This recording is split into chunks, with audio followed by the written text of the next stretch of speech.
नमस्ते। मैं डॉक्टर अमिता सक्सेना आज लेकर आई हूँ रामधारी सिंह दिनकर लिखा हिम्मत और जिंदगी।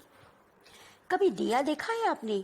वो रात में जलता है, अंधेरे से भी लड़ता है और ठंडी हवाओं से भी। कभी सोचा है क्यों वो बुझ नहीं जाता? नहीं, क्योंकि उस रात के अंधेरे और उस हवा के ठंडेपन से लड़ने में उसे जिंदगी का एहसास होता है। जी हाँ, सही समझा आपने।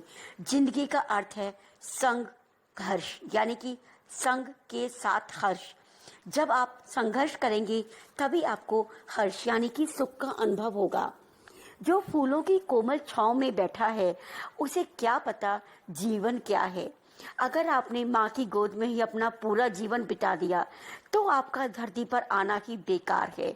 अगर आप जीवन को जीना चाहते हैं तो सोचिए, जब आपको प्यास लगती है, बहुत जोरों की प्यास लगती है, उस समय जो पानी काम करता है वो काम कोई सॉफ्ट ड्रिंक भी नहीं कर सकता। पानी का काम सिर्फ पानी तभी करेगा जब आपको प्यास लगी हुई हो।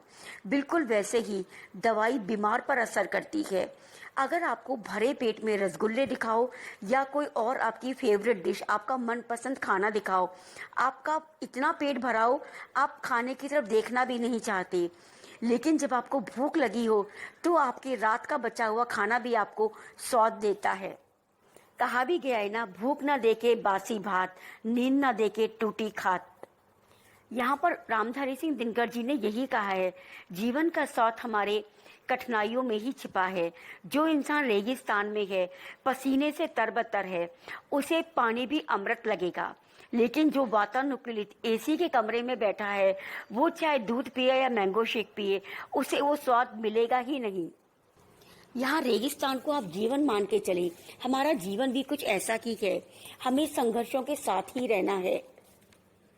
आगे कहते हैं, पहले भी सुख की चीजें थी। अगर आप सोचते हो आपकी जनरेशन, आज की पीढ़ी को बहुत सुख मिल रहे हैं, सुख पहले भी था। लेकिन अगर आप सच्चा सुख चाहते हो तो पहले उसकी कीमत चुकाओ। जब आप बाजार में सामान खरीदते हो तो पहले पैसे देते हो ना। इसी तरह से आपको अगर किसी चीज का पूरा पूरा फायदा उठाना है तो पहले उसकी कीमत चुकाओ। इसका मतलब है सबसे पहले उस चीज को प्राप्त करने के लिए मेहनत करो। यहाँ पर कीमत का अर्थ मेहनत से है। अगर आपको बिना मेहनत करे कोई चीज मिल गई तो आपके पास से वो उतनी ही आसानी से चली भी जाएगी। कबीरदास जी ने भी कहा है, मोती उन्हीं को मिलते हैं जो दरिया के अंदर जाते हैं। बाहर देखकर कांपने वालों का जीवन भी बिल्कुल वैसा ही रहता है, बिना सहारे के। तो उन्होंने आगे बोला है, अगर आप ये सोचते हैं समुद्र में आप डूब जाएंगे, आपको अंदर नहीं जाना, तो आपको मोती कैसे मिलेगा। उसी तरह से अगर आप ये सोचें किसी भी काम करने में भाई कठिनाई आएंगी, भाई बड़ी मुश्किल आएंगी, मैं हार जाऊंगा, मेरा अपमान होगा, मैं असफल हो जाऊंगा, अगर आप यही चीजें सोचकर डरते रहेंगे तो आपकी हालत बिल्कुल वैसी ही होगी जैसे समुद्र किनारे खड़ा इंसान पानी में जाने से डरता है।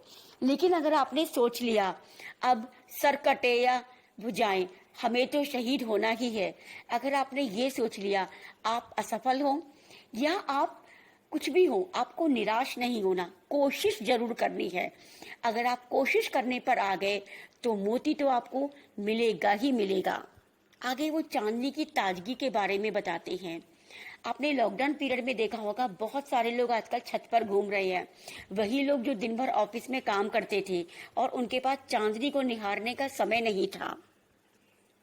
अगर आप दिन भर धूप में काम करते हो या घर में मेहनत वाला काम करते हो तो आपका शरीर थकता है।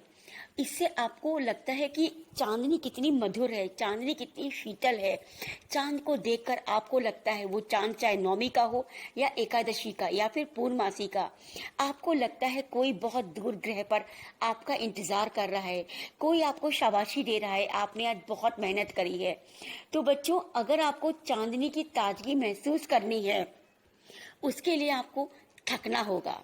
चांदनी की जो क्या कह सकते हैं हम, ताजगी, या फिर हम दूसरे शब्दों में कहें चांदनी की ठंडक, चांदनी का सुख अगर हमें चाहिए तो हमारे शरीर को थकना होगा। वो चांदनी के सुख की कीमत होगी। अगर आप दिन भर एसी के वातानुकूलित कमरे में बैठे रहे ऑफिस के, आपका शरीर तो थका ही नहीं, सिर्फ दिमाग थका। और थके दिमाग में सिर्फ गलत विचार आते हैं, या हम थोड़ा अपभ्रम हो जाते हैं, हम थोड़ा पदभ्रष्ट हो जाते हैं, हमारे शरीर को थकान नहीं होती। चांदनी के सुख सिर्फ शरीर के थकान के बाद ही मिलता है। जो आदमी दिन भर कमरे में बंद रहा हो, खिड़की दरवाजे बंद करके अपने फैन या एसी में रहा हो, उसके लिए चांदनी का देखना या ना देखना दोनों बेकार हैं, क्योंकि चांदनी उसे कोई रस नहीं दे रही।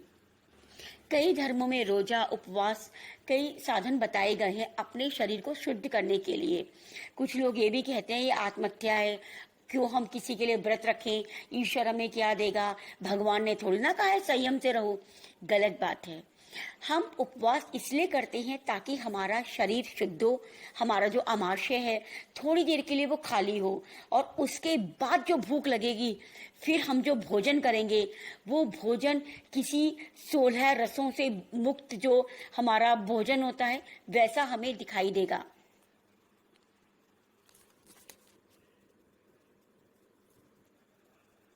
पहले पेट को खाली करो, तभी आपको भोजन का सुख मिलेगा। हमारे यहाँ हिंदी में कहावत भी है, जिसको दुख मिलते हैं उसी को सुख मिलता है। अकबर की कहानी सुनी होगी। 13 साल की उम्र में उसने अपने बाप के दुश्मन को परास्त कर दिया। कारण क्या था? अगर वो भी अपने ननिहालों में पला होता, अपने राजमहलों में पला होता, पूरे उसके पांव ही पालने के नीचे ना आए होते 2-2.5 साल तक, कभी उसने तलवार ना पकड़ी होती, कभी उसने खून ना देखा होता, कभी वो रेगिस्तान की गर्म आहों में ना सड़ा होता, तो क्या वो इतना मजबूत हो पाता? नहीं।